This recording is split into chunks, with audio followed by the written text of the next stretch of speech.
My name is Xaviera Collins. I am 62 years old, and for most of my life I worked as a high school English teacher in a quiet town. I believed my purpose was simple: to nurture, to teach, to care. But nothing I had learned in books could have prepared me for the night my life split in two. When my husband, Edward, died suddenly of a heart attack, I thought the ground beneath me had collapsed. For 40 years, he was not only my partner, but also the man I silently built everything around.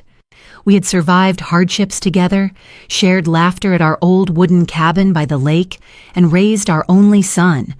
I thought that even in grief, family would be my shelter. I was wrong. The very next week, I sat in a lawyer's office, still wrapped in the haze of morning, clutching a porcelain green teacup Edward had once bought for me on our honeymoon. It was my way of holding him close, even in death. The lawyer cleared his throat, unfolded the papers, and announced with no hesitation that I was the sole heir of Edward's fortune. $33 million. Every account, every property, every share of the company he had built with his own hands. Before the words had even settled in the room, I heard the sharp crack of my son's palm slamming down on the table. Marcus's voice was filled with outrage, shaking with greed. "This is wrong. My father would never give it all to you. That money belongs to me, to the family business. Hand it over, Mother." His wife, Lillian, leaned forward, her eyes narrowing, her voice dripping with sweetness that could not hide the ice beneath. "Mother, you are too old to handle this. You should sign it all over to us. We will make sure you are taken care of. Just sign and you will not have to worry about a thing." But their words were not born of love. They were born of hunger, of entitlement, of a belief that I, the woman who sacrificed my youth and my dreams to hold a family together, was now nothing more than an obstacle. I remember the heat rising in my face, the pounding in my chest, and then I whispered a single word that shattered everything. No. That evening, the house that had once echoed with Edward's laughter became a place of exile. Marcus told me to leave. Lillian handed me a small box for my belongings, as if I were a stranger, not a mother. With my hands trembling, I placed a few clothes, some photographs, and the green teacup inside. I walked out into the cold night.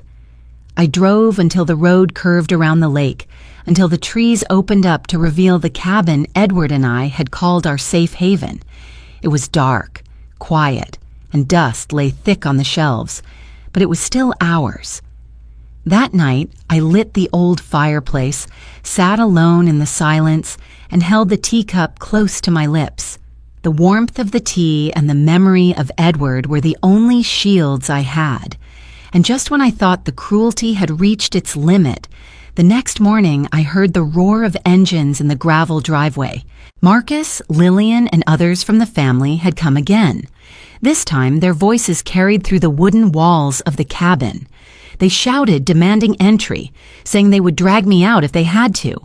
But when the door finally opened and they stepped inside, ready to corner me, they froze. Their eyes widened, their mouths stopped mid-sentence, because I was not standing alone.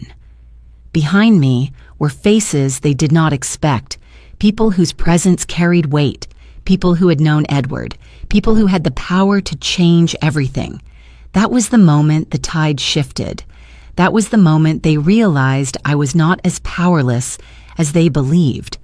So let me ask you, what could possibly make a son and his wife, so certain of their control, stop cold in their tracks? What truth, what evidence, what allies did Edward leave behind that changed everything? Stay with me.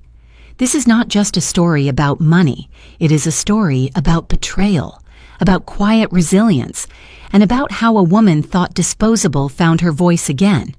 And before we go further, let me say this. If you have ever faced a moment when family showed their true colors, when you were forced to choose dignity over acceptance, then you will understand me. Take a second to like this story. Share it with someone who needs strength, and let me know in the comments where in the world you are listening from, because none of us should walk through betrayal alone. The funeral came quickly, perhaps too quickly for my heart to catch up with reality. One morning, Edward was sipping tea across the breakfast table, telling me about a book he had started, and by nightfall, he was gone. I remember standing in front of the mirror that morning of the funeral, pinning the black veil to my hair, staring at my own reflection as though I were watching a stranger. The chapel was filled, but the air was strangely cold. I sat in the front row, hands clasped tightly around the porcelain green teacup I had slipped into my bag before leaving home. Some women clutch rosaries when grief threatens to undo them. I clutched that teacup because it held every memory of Edward's warmth. The porcelain pressed into my palm, grounding me when everything else felt hollow. People came dressed in black silk and polished shoes, but their voices carried the tone of a business meeting more than a farewell. I noticed Marcus and Lillian at the entrance, greeting guests as if they were hosting a gala rather than saying goodbye to a father. Marcus shook hands briskly, his expression calculated, like a man networking. Lillian's smile was perfectly rehearsed, her pearl earrings catching the light each time she turned her head. Together, they embodied the image of a power couple, carefully managing impressions, but not once did I see them pause to let their eyes linger on Edward's casket. The service began with hymns, words about eternal rest and the kingdom of heaven. My lips moved, but no sound came out. Instead, I stared at the casket draped in white lilies and thought of his hands, hands that had once held mine so firmly, hands that had built furniture for our first apartment, hands that trembled slightly as he aged but still reached for me across the bed each night. I could almost hear his voice teasing me for being too sentimental, whispering that life is made of these little details. During the eulogy, Marcus stepped forward. He spoke about his father's achievements, about the company Edward had built, about the empire of logistics that had provided for so many families. His words were polished, practiced, but they were empty. Not once did he mention Edward's love of gardening, or the way he whistled off key while fixing the fence, or his quiet habit of tucking notes into my books. It was as though Marcus were speaking of a man he had never truly known. When it was my turn, I tried to rise, but my legs trembled. I stayed seated, pressing the teacup to my chest. My silence was my eulogy. In my heart, I whispered the words I could not form aloud. I remembered evenings when Edward and I sat on the porch of our cabin, watching the sun dip below the horizon, saying nothing because silence itself was enough. I remembered the small rituals, like the way he always poured the first cup of tea for me, insisting that it tasted better that way. We did not live in luxury, not until later in life, but we lived with a richness no fortune could equal. As the coffin was lowered, a sharp wind swept through the cemetery, lifting the corners of my veil. I felt tears sting my eyes, but they would not fall. I had learned long ago how to hold grief inside, how to swallow it quietly. All around me, people adjusted coats, whispered about investments, asked Marcus about the future of the company. I sat still, a widow holding a teacup, invisible in my own story. After the service, I walked alone to the car. Behind me, I heard Marcus and Lillian laughing softly with a group of acquaintances, already discussing upcoming social events. They spoke of summer plans, not of Edward. Their voices echoed like strangers' voices, foreign and sharp. When I reached home that evening, the silence pressed in heavy. The house was immaculate, polished for the mourners, but it no longer belonged to me. Edward's chair sat empty by the fireplace. His slippers were still tucked neatly beside it, waiting for feet that would never return. I boiled water, poured tea into the porcelain cup, and sat at the table alone.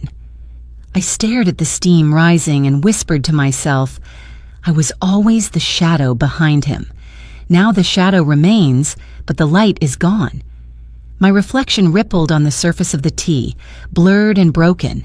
For the first time in decades, I felt truly weightless, like a piece of paper caught in the wind, drifting without anchor. That night, as I lay in bed, I traced the empty space where Edward should have been. My mind replayed the simplest of moments, the creak of the cabin floor. When he walked in, the rustle of his newspaper, the warmth of his hand guiding mine. They were all gone now, yet they crowded my chest, suffocating me with both comfort and pain. I had lived as a supporting figure for so long. Edward was the face, the builder, the dreamer, and I was the quiet keeper of our home, the one who made sure the world did not collapse behind him. But with him gone, I realized the truth that tore through me like glass. I had been the shadow my whole life. And now that the light was extinguished, all that remained was emptiness. A week after the funeral, I found myself once again sitting in a room that felt colder than it should have. The office of Edward's lawyer, Michael Grant, was warm with dark oak shelves and soft leather chairs, yet the air was heavy, as if every object in that room carried the weight of secrets. I held my porcelain green teacup on my lap like a fragile anchor, my fingers pressing into its surface until my knuckles whitened. Michael cleared his throat and began to read. His voice was steady, respectful, without a trace of hesitation. According to the final will and testament of Edward Collins, dated and notarized last year, the entirety of his estate is to be left to his wife, Xaviera Collins. This includes all financial accounts, all properties, and his shares in the company, totaling $33 million. The words rang in my ears like a bell tolling for judgment. My breath caught. Before I could process them, Marcus shot out of his chair. His voice cracked with anger. "Number, that cannot be right. This has to be some kind of mistake. My father would never give it all to her. He built this company for me. I am his son." The force of his words made the table tremble. His fist came down hard against the polished wood, rattling the pens and papers. His face was flushed red, his jaw clenched tight, his eyes narrowing at me as though I had orchestrated it all. Michael looked at him calmly. "There's no mistake. Edward was of sound mind when this was written. Everything is quite clear." Lillian reached across the table, placing her manicured hand gently over Marcus's. Her voice was sweet, but every note carried a sharp edge. "Mother, listen to me. $33 million is more than you could ever need. You should sign everything over to us. Marcus knows how to handle these things. You are too old to manage this kind of wealth. Let us take care of it. You can still live comfortably. We will make sure of that." Her words sliced deeper than Marcus's rage. Rage is raw and unrefined. It shouts its truth. But Lillian's tone was calculated, polished, delivered with a smile that did not reach her eyes. She spoke of comfort, but what she wanted was control. I sat there in silence, my hands wrapped tighter around the teacup, the porcelain cool against my palms. My heart pounded, but my lips refused to part. Every fiber of me wanted to scream that I had stood beside Edward through every storm, that I had sacrificed dreams, youth, and countless nights so he could build what they now fought over. But I knew shouting would only feed their hunger. Silence was my shield.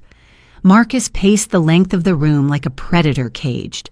"This is outrageous. Do you know how much I have invested in preparing for this? Father promised me a future. He told me the company would be mine." Michael remained firm. Edward left clear instructions. He wanted Xaviera to have full control. This was his decision alone. Lillian leaned closer to me, her perfume sharp, her smile rehearsed. "Please, Mother, think of the family. Think of Marcus's future, of the grandchildren. You do not need to carry this burden. Sign the papers and let us manage it all. You can stay in the house. We will cover everything. You will not have to worry." Her words echoed like poison disguised as honey. I looked at her, then at Marcus, and for the first time in my life, I saw them not as family, but as strangers. Strangers blinded by greed, deaf to the sound of love, blind to the memory of the man we had buried only days before. I pressed the teacup tighter against my chest, my silence louder than any refusal. Inside me, a single thought whispered, Edward trusted me, not them. He knew who would honor his legacy and who would squander it. He knew the truth, even if they refused to see it. The room grew tense, every breath sharp, every movement calculated. Marcus glared at me, veins visible at his temples, while Lillian kept her hand on his arm, whispering reassurances that only deepened his fury. Michael closed the folder gently. There's nothing more to discuss today. The will stands. But as we rose from the table, I knew this was only the beginning. The storm had just broken, and I was standing directly in its path. That evening, after the will reading, Marcus called and insisted I come to the house. His voice carried no warmth, no trace of the boy I had once read bedtime stories to. It was the voice of a man determined to win at any cost. Against my better judgment, I went. A part of me still hoped that reason, or perhaps love, might soften his heart. When I stepped into the living room, the air was stiff with tension. The lights were dim, casting long shadows against the polished marble floor. Marcus sat at the head of the table, a stack of papers neatly arranged before him. Lillian perched beside him, her expression calm but calculating, as though she had rehearsed every word she intended to say. Marcus slid the papers across the table toward me. His tone was clipped, impatient. Here, these are the transfer documents. All you need to do is sign. Then everything will be in its rightful place. I lowered myself into the chair, my fingers brushing against the edge of the papers. The legal jargon blurred before my eyes, but I understood enough. Signing would mean handing over everything Edward had entrusted to me. I looked up, my voice soft. This is not what your father wanted. Marcus's laugh was sharp, bitter. Father was old. He wasn't thinking clearly. You know nothing about business. You never have. Do you really believe you can handle millions, run companies, manage investments? You have lived in the shadow of this family your whole life. It is time to be realistic. His words stung, but I let them sink in quietly. For years, I had endured the subtle reminders that I was not enough, that I was merely the supporting figure behind Edward's success. Now those reminders were spoken without disguise, thrown at me like stones. Lillian leaned forward, her voice coated with honey but her eyes cold. Mother, we're trying to help you. Imagine the embarrassment if you mismanage all this. People will talk. They will say Edward's fortune was wasted. You do not need that shame. Just sign. We will protect you. I picked up the pen, rolling it between my fingers. For a moment, I let them think I was considering it. Their eyes lit up, already anticipating victory. But then I placed the pen gently back on the table. No. The word was quiet, almost fragile, but it carried the weight of every sacrifice I had ever made. For a second, the room fell into stunned silence. Marcus's face twisted with fury, and Lillian's smile cracked, revealing the disdain beneath. Marcus slammed his fist onto the table, sending the pen skittering across the wood. You do not get to say no. You owe me this. You owe this family. Everything you had was because of Father and because of me. You will sign or you will regret it. I rose from the chair slowly, my movements deliberate, controlled. I did not raise my voice. I did not argue. I simply walked past him, toward the hallway where my bag still sat by the door. My silence was louder than any scream. Marcus followed me, his steps heavy, his shadow stretching long across the floor. If you walk out of here without signing, do not bother coming back. You are finished here. You are nothing without us. I bent down, picked up my bag, and slipped the porcelain green teacup carefully inside. Then I straightened, meeting his eyes. For a moment I saw not the man he had become, but the boy who once held my hand crossing the street. The memory ached in my chest, but it did not weaken my resolve. "I am not signing," I said again, calm and steady. His jaw tightened. He pointed toward the door, his voice like ice. "Then go. Right now, tonight. Do not take another step in this house unless you come back with those papers signed." Lillian stood in the doorway, her arms folded, watching me as though I were a tenant being evicted rather than the woman who had raised her husband. Her silence confirmed what I already knew. There was no place for me here anymore. So I walked. My footsteps echoed through the long hallway, my shadow stretching small and fragile against the tall walls. Each step was heavy, yet strangely freeing. I had entered that house as a widow, still clinging to the hope of family. I left it as something else entirely. Exiled, yes, but carrying with me the only thing that mattered, the truth of Edward's trust and the quiet strength to honor it. The night I was driven from the house, I packed only what I could carry: a few clothes, a stack of photographs, and Edward's green porcelain teacup. My hands shook as I placed it carefully on top, as though it might shatter with the slightest jolt. Then I drove into the darkness, guided only by the fading glow of the headlights on an empty road. The lake appeared at the end of the winding highway, its waters silver under the moonlight. Edward and I had bought the cabin decades ago when the company was still young and our wallets thin. He used to call it our refuge, a place far from boardrooms and social demands where we could be nothing more than ourselves. It had been years since I last visited, yet as I pulled into the gravel driveway, it felt like the only place left where I still belonged. I unlocked the heavy wooden door. It groaned open, and the smell of pine greeted me, mixed with dust that had settled from years of disuse. The air was musty, but beneath it lingered Edward's presence, like a faint echo that refused to leave. The furniture was draped in sheets, thin layers of dust covering every surface. I brushed my hand across a table, leaving streaks in the gray film. On the shelf, an old album leaned crookedly between stacks of forgotten books. I pulled it free, my fingers trembling as I opened the worn leather cover. Photographs slipped loose, some yellowing at the edges. There we were, younger, smiling against the backdrop of the same lake. Edward with his arm around my shoulders, grinning as though the world were his to conquer. Me, leaning into him, eyes bright with trust. The images blurred as tears filled my eyes. I carried the album to the fireplace and set it down beside me. The hearth was cold, unused for years, but the log stacked in the corner reminded me of the way Edward had always insisted on preparing things for the future. "Just in case," he used to say, tucking wood away as if he could somehow anticipate every storm. I knelt and lit the fire. Slowly, the room warmed, orange light flickering across the walls, chasing away the shadows. I lowered myself onto the old armchair, the springs creaking in protest. The flames crackled, filling the silence with their restless music.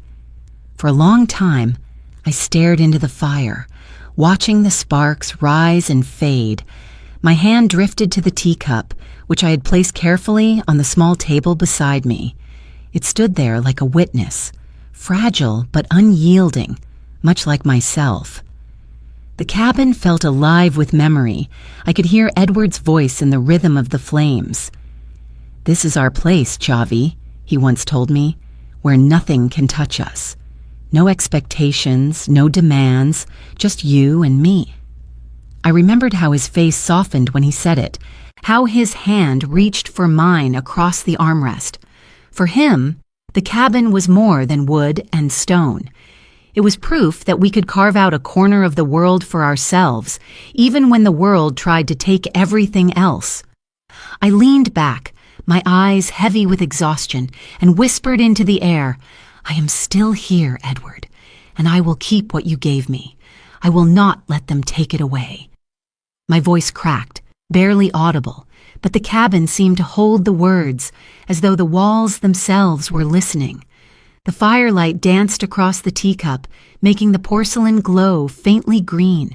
I reached for it, lifting it slowly, and let the steam rise against my face. In that moment, I felt as though Edward were beside me again, his steady presence filling the empty space. The cup trembled slightly in my hand, not from its weight, but from the fragile hope it carried. I set it back on the table, leaving it there like a sentinel, a small object, yet it had survived every storm with us. Now it would survive this one too. I pulled a blanket around my shoulders and closed my eyes, the sound of the fire lulling me into a restless sleep. For the first time since Edward's death, I did not feel completely lost.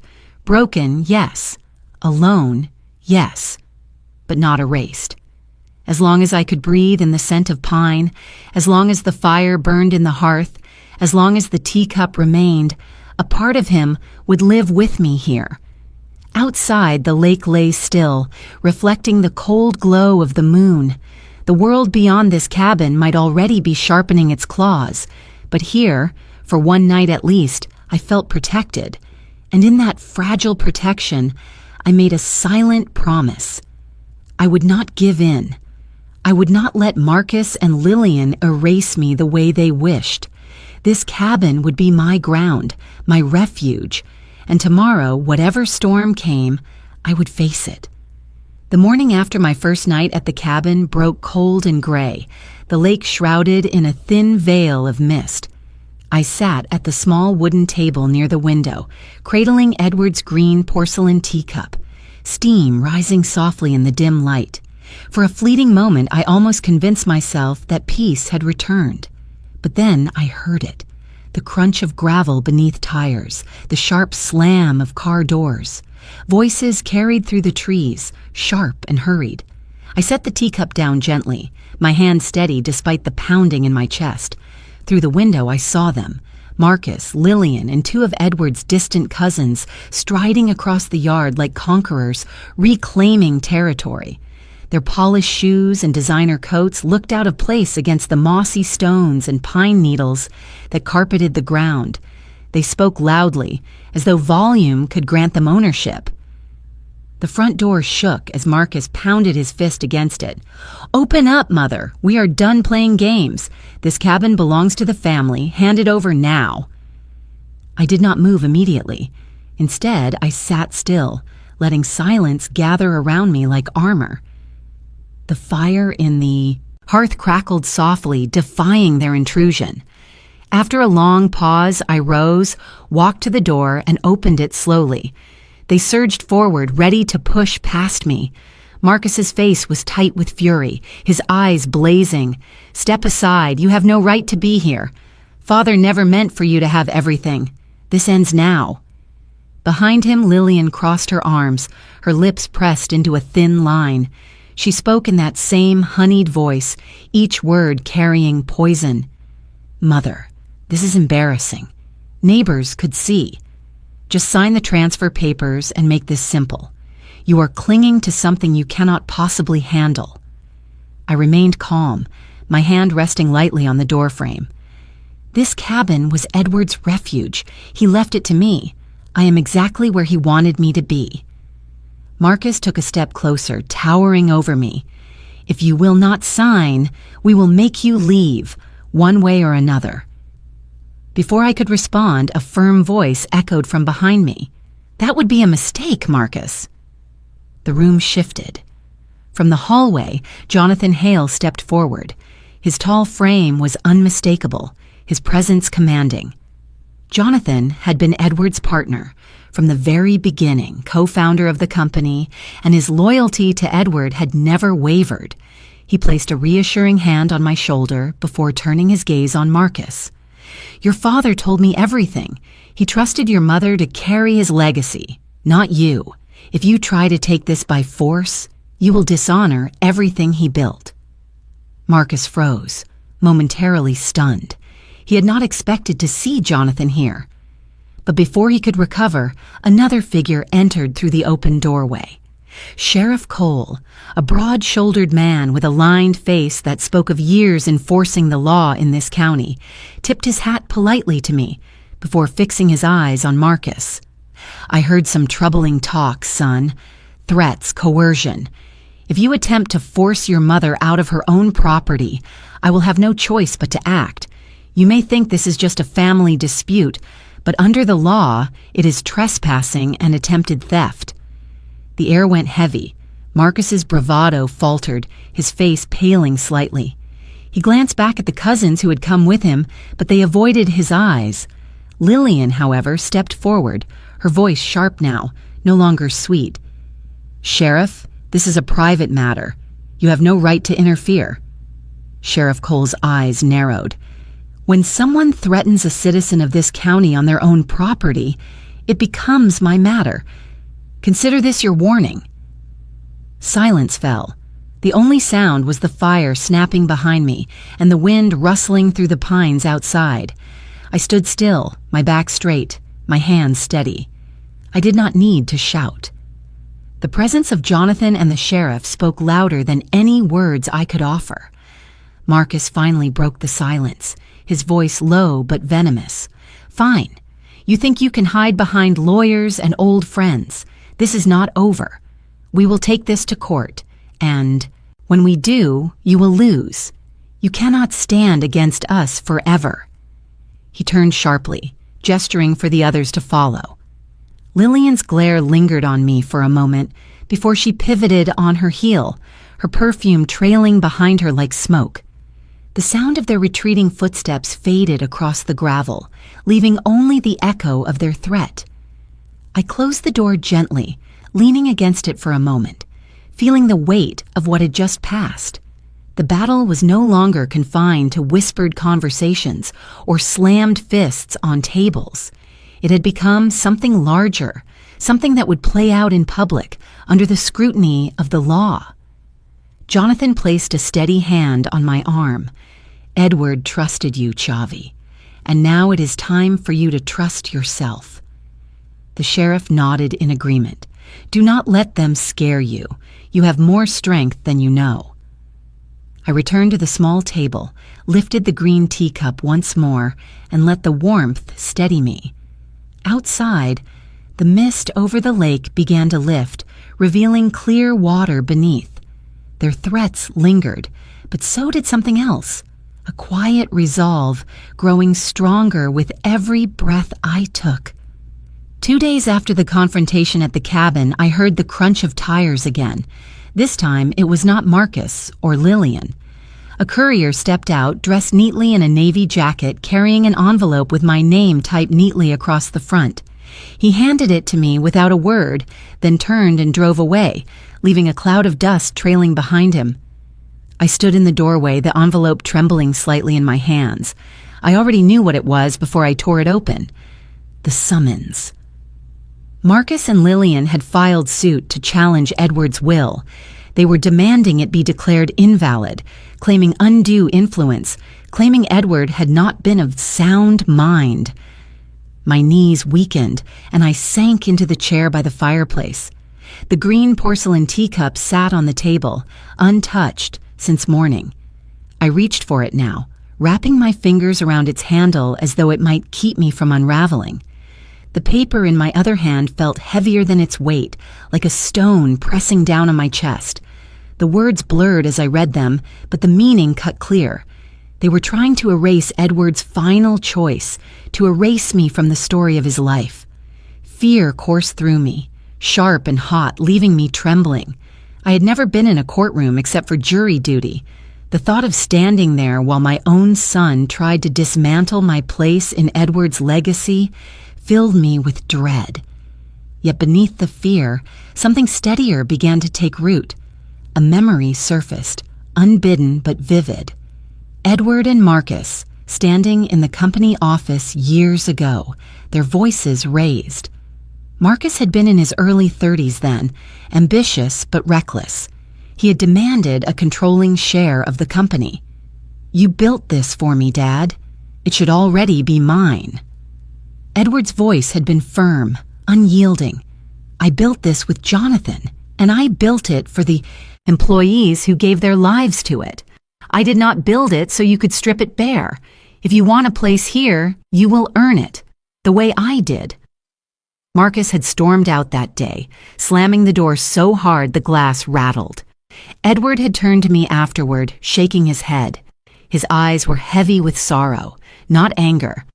He does not understand, Chavi. He sees wealth as a prize, not a responsibility.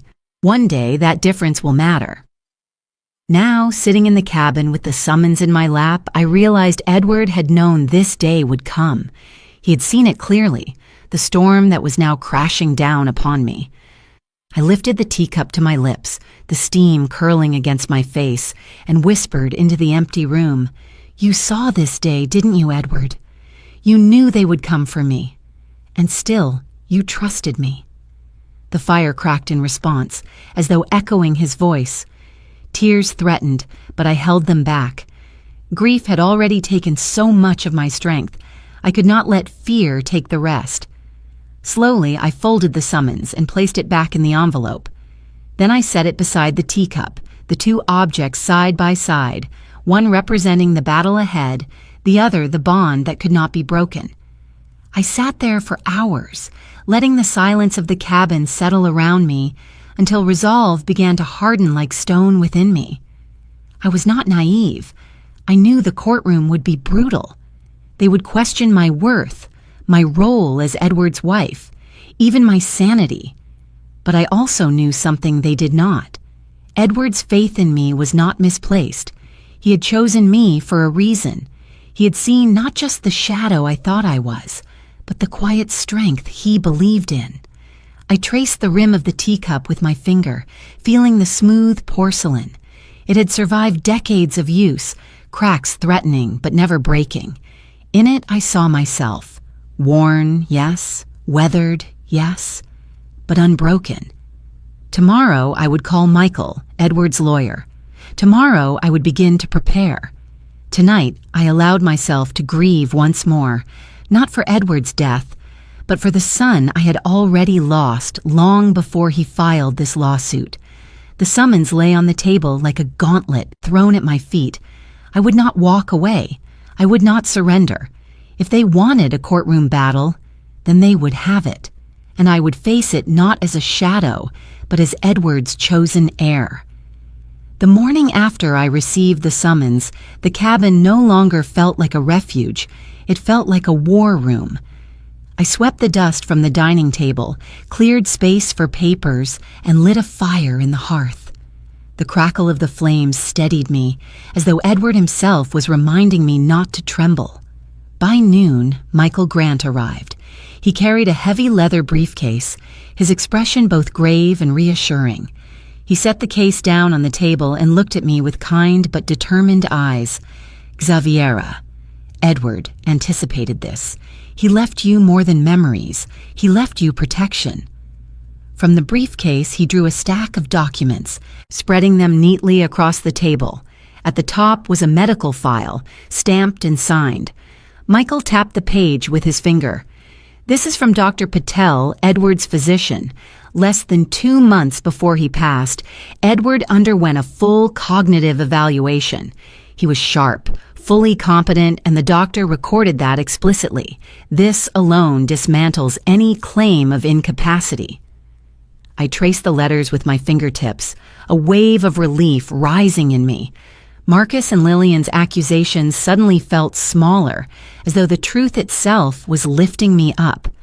Michael reached again into the briefcase and produced a small USB drive. He held it delicately, almost reverently. "And this," he said, "is Edward's voice." We set the laptop on the table, and when the screen flickered to life, I saw him. Edward, sitting in his office, framed by shelves of books I knew so well.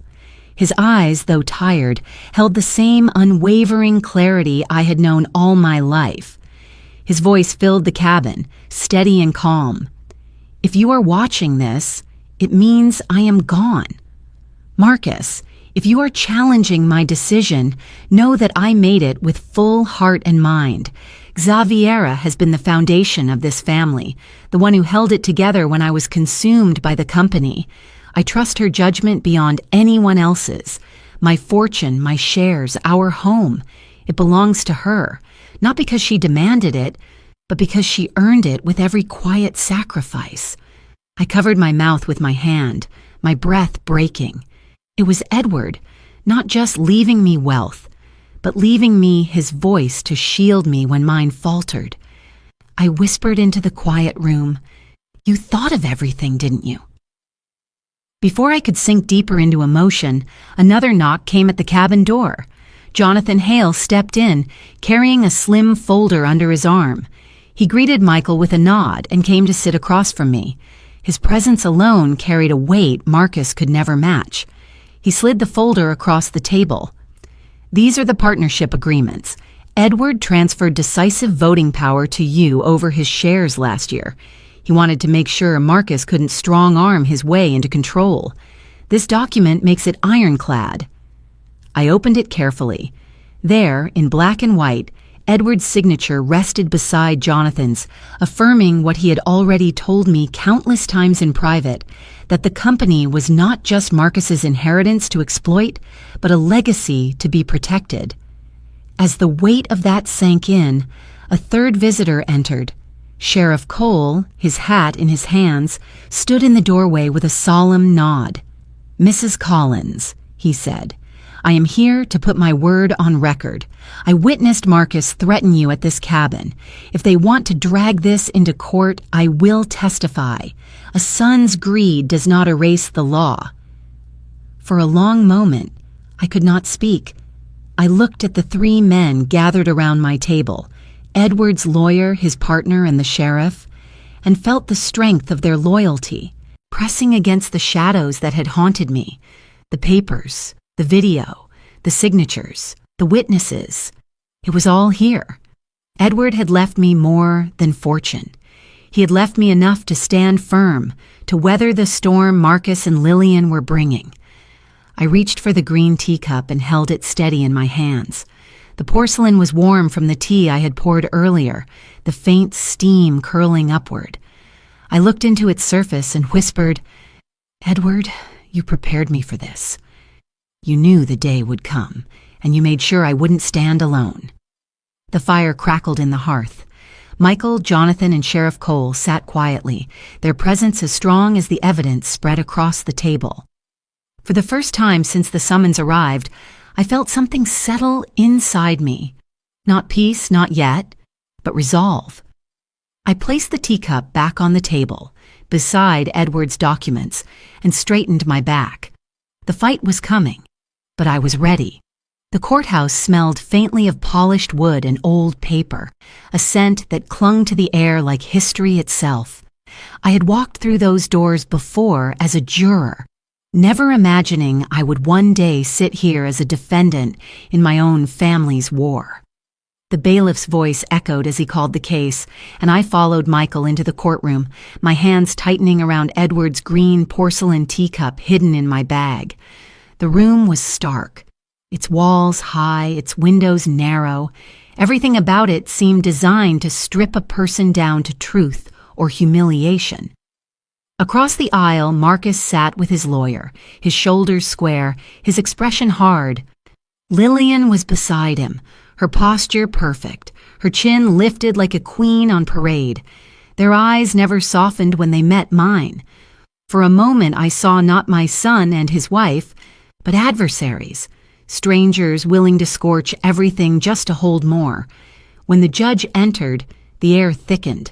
He adjusted his glasses and gestured for the proceedings to begin. Marcus's lawyer rose, a tall man with a voice that carried like steel across the room. "Your Honor," he began, "we contend that Mrs. Xaviera Collins exercised undue influence over the late Edward Collins. We further contend that at the time this will was signed, Mr. Collins was not of sound mind. My clients, Marcus and Lillian Collins, are his rightful heirs, and this will must be set aside." The words echoed in the chamber, sharp and deliberate. Each syllable was a dagger aimed at me. I looked across the aisle at Marcus. For a heartbeat, I did not see the man in a tailored suit, jaw clenched in determination. I saw the little boy I once carried on my hip, who clung to me when thunderstorms rattled the windows, who once whispered, "Don't let go, Mama." Now he looked at me as if I were the enemy, someone to conquer. The ache in my chest nearly buckled me. Michael leaned close, his voice low. "Steady, Chavi. Let the truth hold." Then he stood, buttoning his jacket with a calm precision that commanded the room. He carried no theatrics, only certainty. "Your Honor," he said, his tone deep and unwavering, "the accusation before you is not only unfounded, it is an insult to the memory of Edward Collins. Mr. Collins was a man of clarity and principle until his final day. He left a clear will, executed in full compliance with the law and supported by overwhelming evidence." From his case, Michael pulled out the first document and laid it on the table with deliberate care. "This is a medical evaluation conducted less than 2 months before Mr. Collins passed. Dr. Patel, his attending physician for over 15 years, confirmed his cognitive health was intact. Edward Collins was not only competent, but sharp." The judge nodded, scanning the pages briefly. The opposing lawyer shifted uneasily, but Michael was not finished. He reached into his briefcase again and produced the small USB drive. He held it up, the weight of it resting in the silence. "And this, Your Honor, is Mr. Collins himself. His words recorded of his own volition. The truth will speak in his voice." The bailiff took the device, plugging it into the courtroom screen. For a moment, the static filled the air. Then Edward appeared. There he was. My Edward, sitting in his office, the familiar shelves behind him, his eyes steady. "If you are seeing this," his recorded voice began, "it means I am gone. To those who would question my decision, know that I made it with clarity. My wife, Xaviera, is the foundation of this family. She is the steward I trust to honor what I built. This is not manipulation. This is my will, my choice, my legacy." The courtroom was utterly silent, every breath held captive by his words. My throat tightened, my hands trembling in my lap. I glanced at Marcus. His face was pale, his eyes darting briefly to the floor. For the first time, I saw doubt flicker in his composure. The judge looked up from the screen, his expression unreadable but attentive. Michael's voice broke the silence. "The truth will speak for itself, Your Honor. Edward Collins left behind not confusion, but conviction."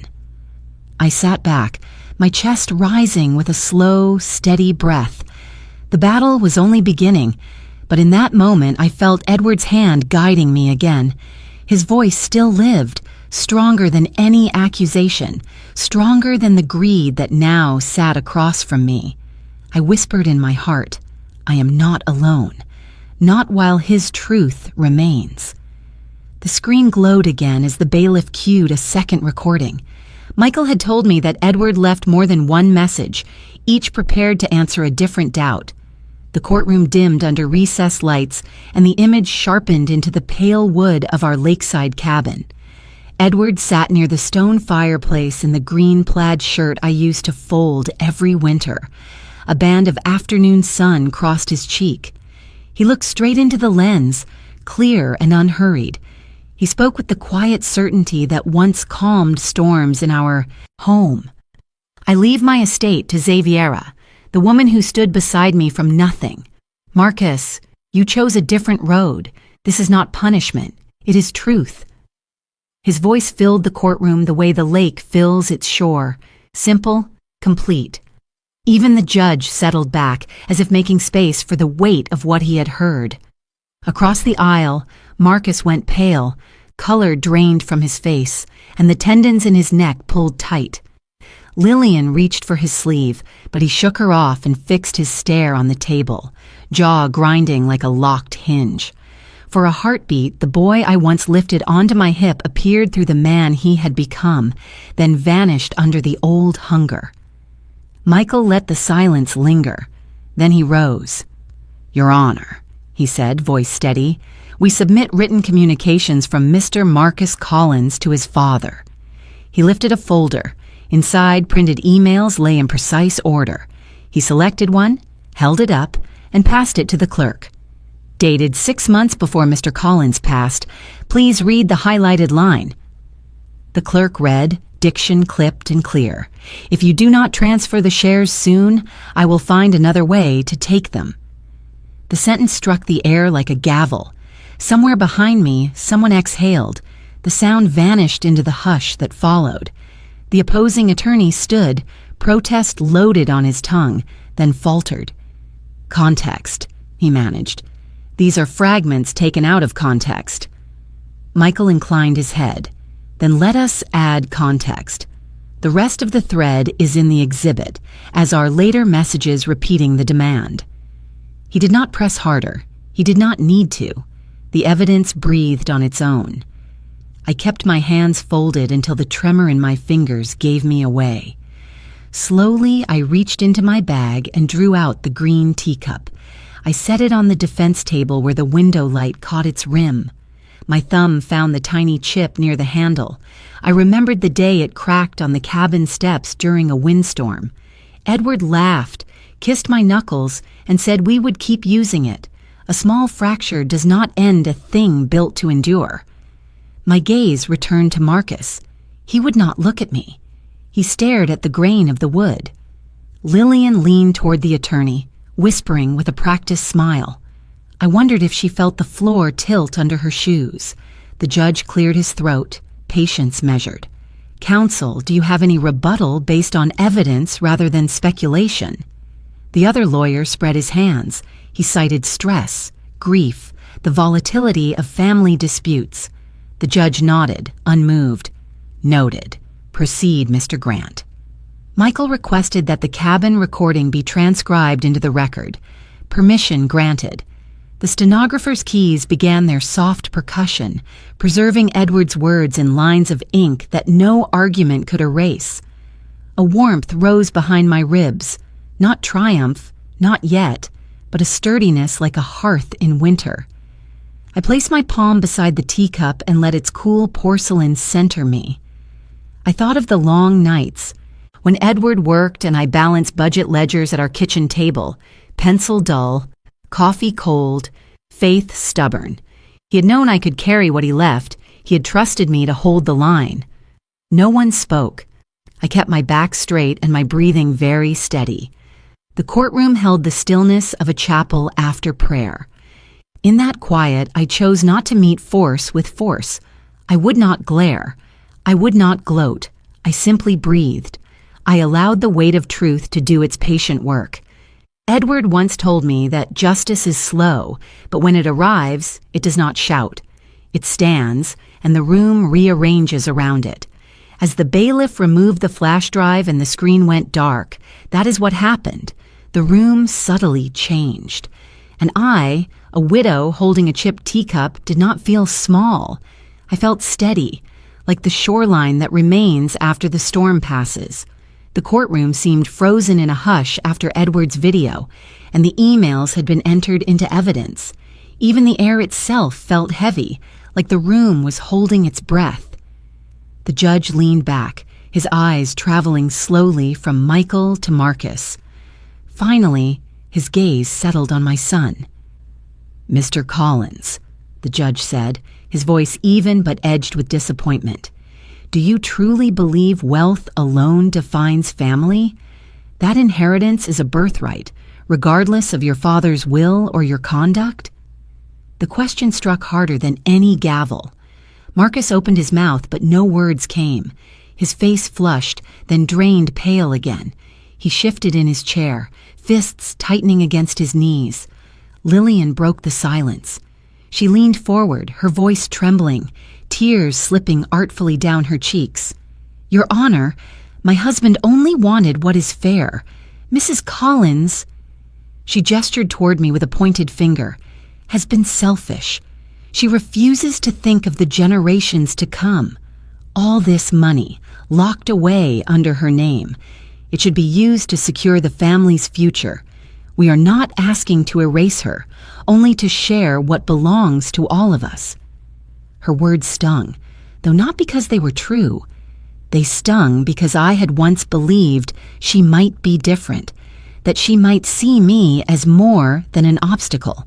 For a fleeting second, the urge to shout burned in my throat, to cry out that I had given my youth, my dreams, my years, for Edward, for Marcus, for the life they now stood here to dismantle.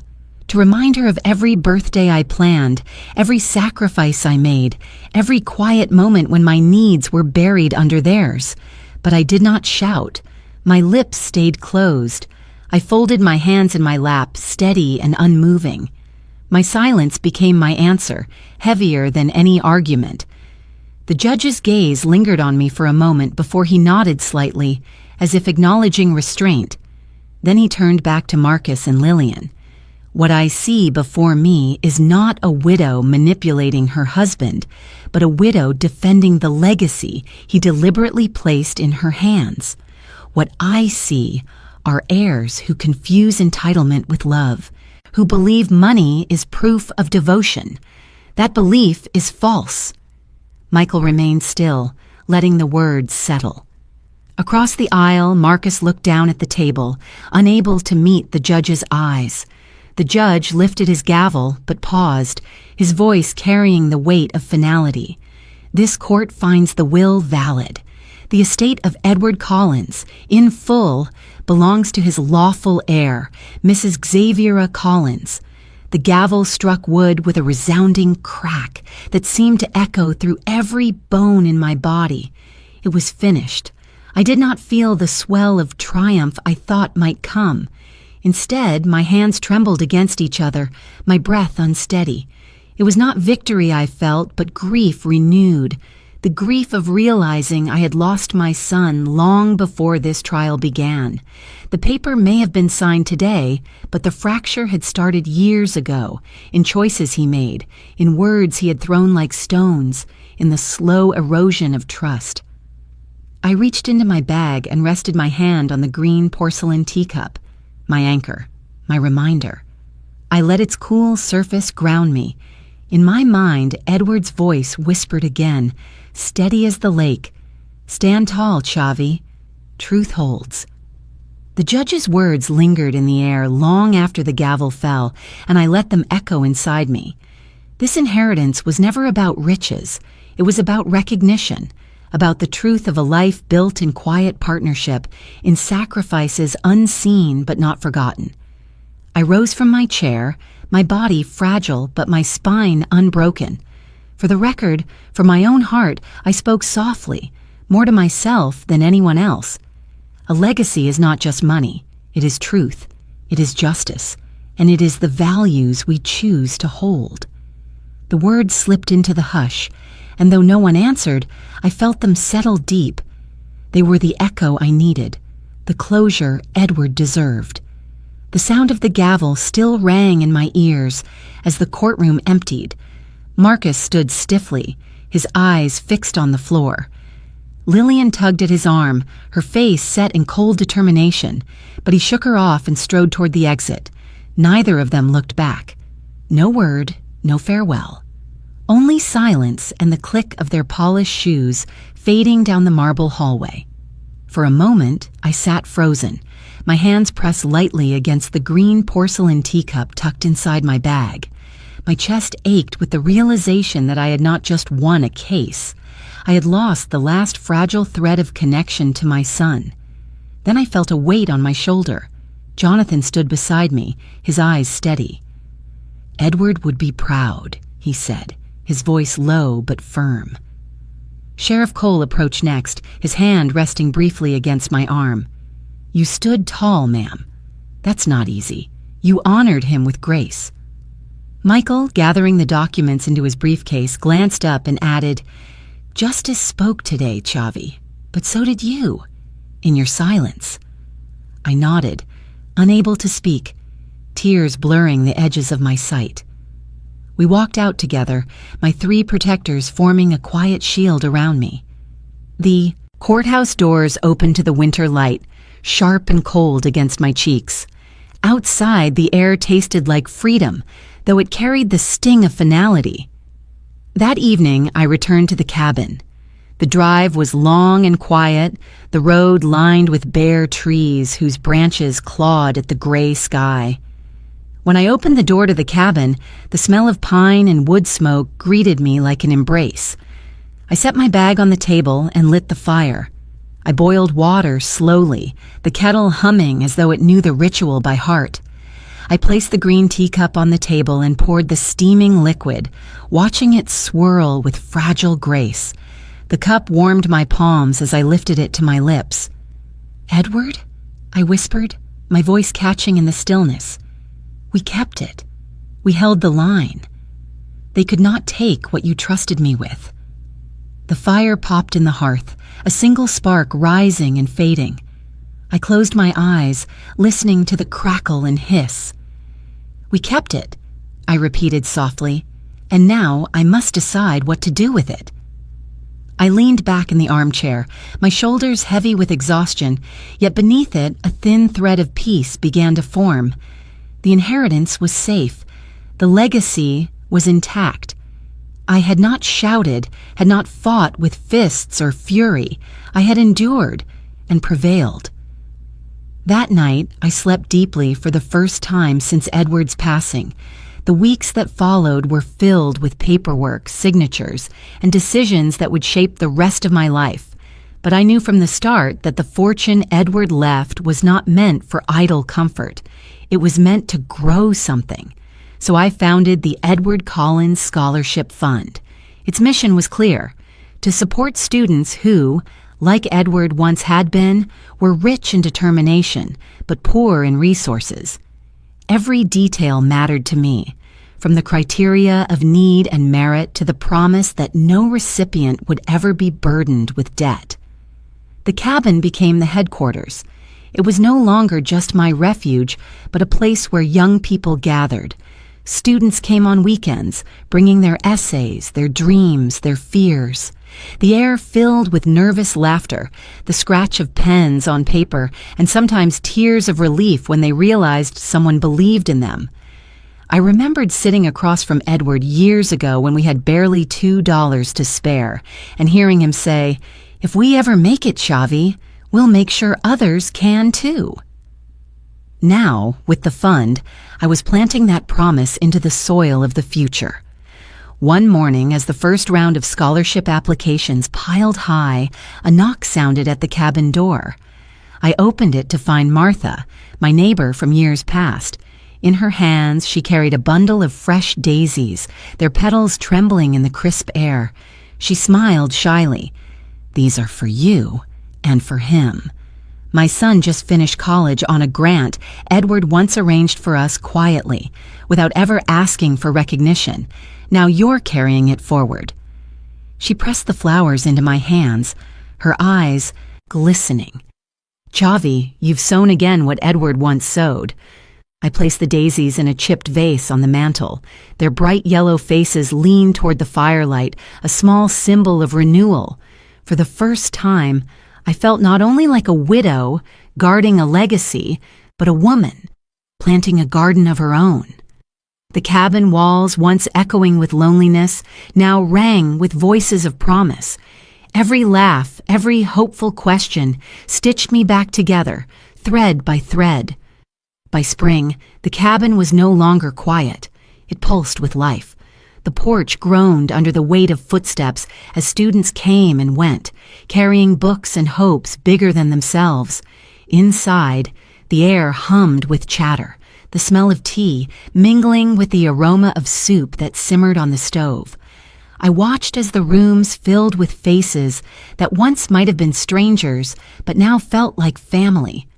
Around the old oak table, young voices debated ideas, argued passionately about the future, then broke into laughter. The fireplace, once my solitary companion, now glowed against a backdrop of bright eyes and open notebooks. On Saturday evenings, we hosted dinners. The students brought bread, fruit, sometimes nothing but their stories, and I provided the rest. We ate shoulder to shoulder, laughter spilling into the rafters. I realized that the silence that had once haunted me was gone, replaced by a warmth that was not just noise but belonging. One evening, I stepped outside as dusk fell, the lake shimmering under the last traces of sunlight. From inside came the sound of music. One of the girls had brought a guitar, and her voice carried into the twilight. I wrapped my shawl tighter around my shoulders and let the sound wash over me. I thought of Marcus. A pang still lived in me, the ache of a bond lost. But as the laughter rose behind me, I also understood something deeper. I was no longer alone. Family had returned to me in a new form, not bound by blood, but by shared hope and kindness. Sheriff Cole stopped by sometimes, bringing fresh fish from the lake. Jonathan dropped in with advice for the students, telling them stories of how he and Edward started with one truck and a dream. Michael came too, sipping tea quietly in the corner, his presence steady as ever. It was not just my cabin anymore. It had become a hub, a hearth, a place where lives intersected. One night, as the students crowded around the table, one of them raised a glass of apple cider. "To Mrs. Collins," he said, grinning shyly, "for keeping the fire burning." The others cheered, and I felt my cheeks warm with something I hadn't known in years, joy unshadowed by loss. Later, as the fire dimmed and the last of them left, I sat in my armchair and placed the green porcelain teacup beside me. Its chipped rim caught the glow. I rested my hand lightly against it and whispered, "Edward, we did it." The legacy is alive, but it's no longer just about what we lost. It's about what we found. The cabin no longer echoed with grief. It rang with belonging. And in that belonging, I found the one thing I thought I had lost forever. A family, built not from blood, but from love, freely chosen. The cemetery was quiet that afternoon, the air cool with the scent of pine and damp earth. I walked slowly along the gravel path, the green porcelain teacup cradled carefully in my hands. The cup had traveled every step of this journey with me, through fear, through silence, through the storm of the courtroom. Now it rested heavy but steady against my palms, as if it too carried memory. Edward's grave lay beneath a tall oak whose branches stretched wide like sheltering arms. The stone was simple, just as he would have wanted. His name, the years he lived, and one line he had chosen himself, a life measured not by wealth, but by love given. I knelt, my knees pressing into the damp grass, and set the teacup at the base of the stone. My fingers lingered on its chipped rim as I whispered, "Edward, can you see it?" We are still here. I kept it, not to boast, not to cling to riches, but to plant seeds where you once planted them. We are sowing again, and the garden is growing. The wind moved softly through the oak leaves, carrying the sound of distant birds. For a moment, I felt him close, not in the way grief had clutched me before, but as a calm presence. The tears that slipped down my cheeks were not only sorrow, they were gratitude. I rose slowly, brushing the grass from my skirt, and turned toward the horizon. The sun was beginning to set, painting the sky in streaks of amber and rose. By the time I returned to the cabin, the lake reflected those colors, the water holding the sky as if it were its own. I stood on the porch, the boards warm beneath my feet, and watched as the cabin filled with the glow of twilight. It no longer felt like a place of exile. It was home, a place that carried voices, laughter, and promise, a place where Edward's legacy was not locked in silence, but alive in the lives of others. I thought of Marcus and Lillian, of the way they had walked out of the courthouse without looking back. The ache of losing them would always live somewhere inside me, but I had learned to name it for what it was. I had not lost my family. I had lost the illusion of it. What remained was truth. And truth had given me something new: community, belonging, a circle of people who valued more than wealth. As the sky deepened into violet, I sat on the porch steps and folded my hands in my lap. My heart whispered a closure I had carried too long. A legacy is not just money, it is truth, it is justice, and it is the values we choose to hold. I did not lose a family. I lost only the shadow of it. What I found is real, a community where worth is measured not by blood, but by kindness and love, freely chosen. The lake shimmered as the first stars appeared. For the first time since Edward's passing, the night no longer frightened me. It welcomed me. Before we say goodbye, I want to leave you with a question. If you have ever felt betrayed by your own family, what would you do? Would you choose forgiveness? Or would you draw the line and protect your own heart? I invite you to share your thoughts in the comments. Your stories matter, and someone listening may need to hear them. And before you go, tell us, where are you watching from? Is it a quiet morning with a warm cup of coffee, or a late night where stories like this keep you company? We read every comment with gratitude. If this story touched your heart, I ask you to consider subscribing, not just to hear more stories like this, but to join a community that still believes in kindness, in healing, in second chances. Thank you for spending your time with me today. Wherever you are, in a busy city or a quiet town, I hope you carry this story with you. And remember, sometimes the miracle does not knock on your door. It waits patiently until you are ready to open your heart.